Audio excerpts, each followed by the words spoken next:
Hi மக்களே, வாங்க இன்றைக்கி நம்ம துண்டு கருவாடு வறுவல் ஒரு 5 மினிட்ஸில் எப்படி செய்யுதுன்னு சொல்கிறேன். நல்லெண்ணெய் கொஞ்சம் விட்டுக்கோங்க, கடுகு, கருவேப்பிலை, வெங்காயம், தக்காளி, மஞ்சள் தூள், இடித்து வச்ச இஞ்சி பூண்டு.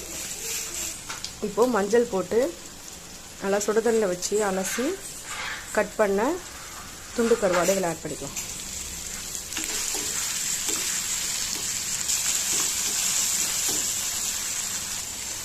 ஒரு ஸ்பூன் வீட்டு மிளகாத்தூள் மிக்ஸ் பண்ணி விட்டுக்கோங்க. தண்ணி ஊற்றாமல் எண்ணெயிலே நல்லா வேகணும். இந்த மாதிரி எண்ணெய் நல்லா தனியாக பிரிஞ்சு வர அளவுக்கு வேக விட்டுக்கணும். அவ்வளோதான் வெந்துடுச்சு. மல்லித்தழை போட்டு இறக்கிடலாம். இது பிடிச்சிருந்தா லைக் பண்ணி